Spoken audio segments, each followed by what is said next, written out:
Olá, seja muito bem-vindo ao Garou. E no vídeo de hoje vamos falar de Os Fantasmas de Pinochet e de dois filmes que tratam do julgamento de ditadores, seja na Terra ou no mundo do além.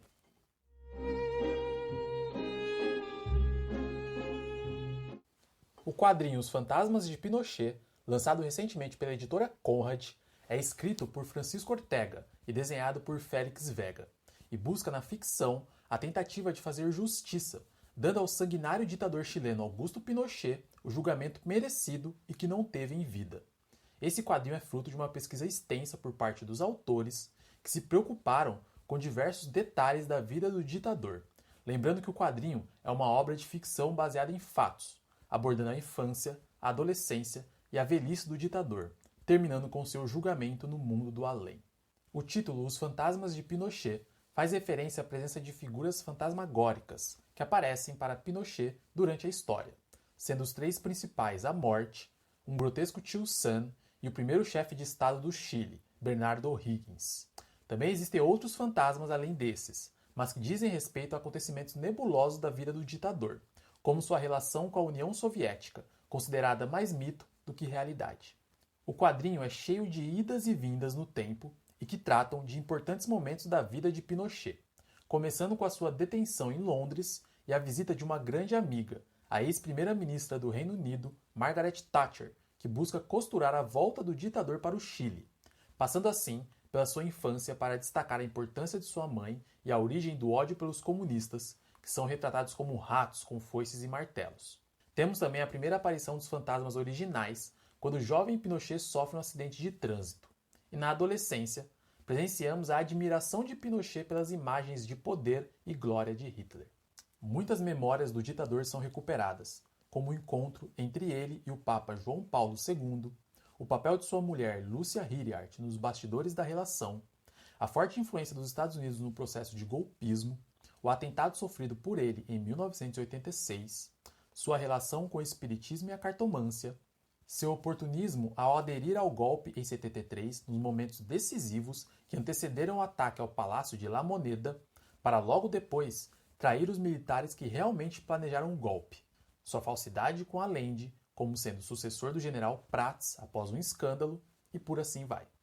Outro interessante ponto abordado na HQ é a influência da maçonaria na vida de Pinochet, o que nos faz lembrar do papel direto ou indireto dessa organização na história da política mundial, tanto em governos de ditadores quanto nos desejos de pretensos autocratas. E é essa parte da maçonaria em especial que me fez lembrar do documentário Marcha sobre Roma, do diretor Mark Cousins, que reserva um tempinho de seu documentário para tratar dos estranhos investimentos da maçonaria italiana no golpe que levou Benito Mussolini ao poder, sendo até hoje um pedaço da história da ascensão do fascismo italiano ainda pouco explorado. Após todas as memórias e a chegada no Chile, Pinochet morre. E, enfim, chega a parte mais impactante do quadrinho, o seu julgamento pós-morte, o juízo final após décadas de impunidade. E é aqui onde os autores denunciam as atrocidades da ditadura chilena de forma crua e aterrorizante. No além, a estátua da Dama da Justiça se coloca como juiz máximo,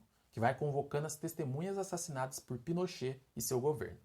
E dentre as vítimas, há crianças, adolescentes, mulheres grávidas e famílias inteiras que são trazidas ao Tribunal do Além para condenar o ditador com os mesmos ferimentos da hora de suas mortes, que vão desde tiros na cabeça até a degola, quase como se tivessem levantado de suas covas no momento seguinte de perderem suas vidas, para acusar e encarar de frente o maior dos carrascos. Os autores acabam trazendo alguns dados sobre o período ditatorial no Chile, com os números de 307 crianças e adolescentes assassinados,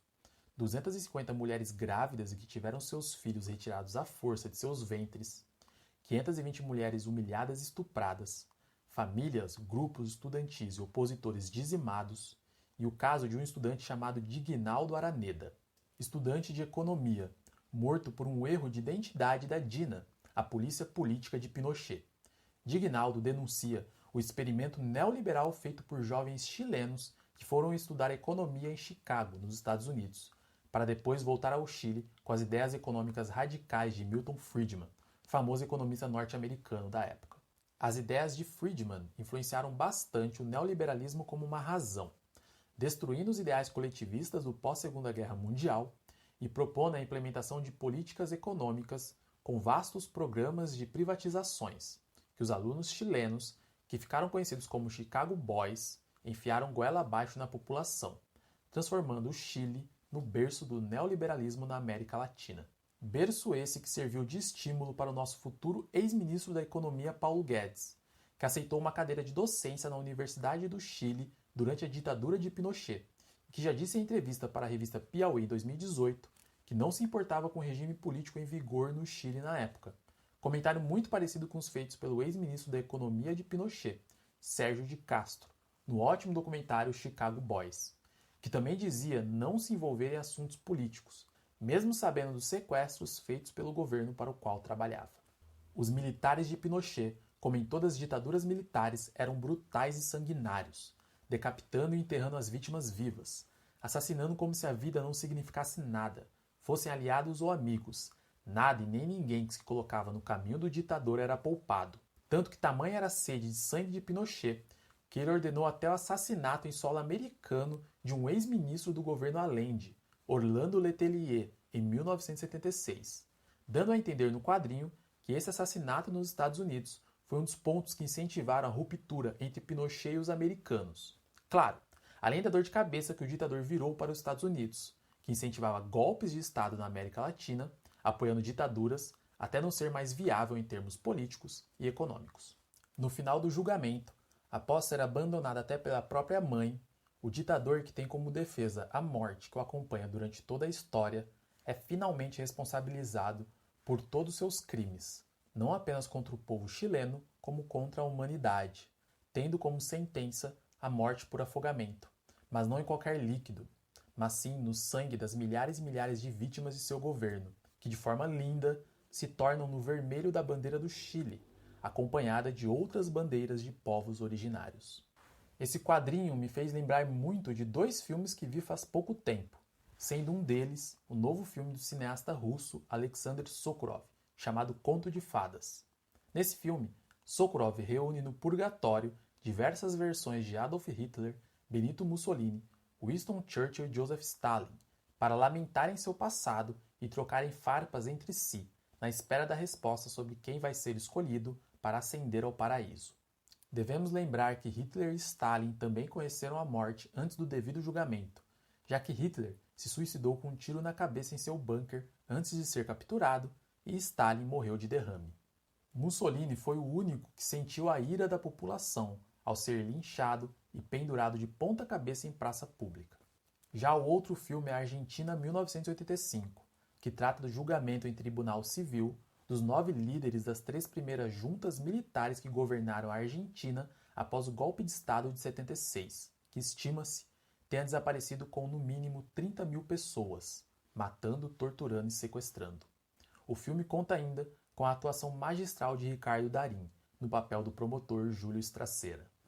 Os Fantasmas de Pinochet mostra que mais cedo ou mais tarde alguma forma de justiça vem, seja em vida ou após a morte, sendo neste último caso onde encontramos o papel necessário dos quadrinhos e da ficção, pois é claro que uma obra de arte nunca vai conseguir amenizar qualquer morte, mas é inquestionável que a arte tem como uma de suas características fundamentais a capacidade e a tarefa de rememorar o passado, para que não nos esqueçamos das atrocidades cometidas no século XX e que continuam acontecendo até os dias atuais. Mais do que fazer justiça, Francisco Ortega e Félix Vega fazem uma grande denúncia do período sombrio pelo qual passou o Chile, onde o exército matava e sequestrava o povo que eles juraram defender. E é isso, espero que tenham gostado. Quadrinhos como esses são essenciais para que não nos esqueçamos dos perigos de empoderar homens pequenos, mesquinhos e cruéis.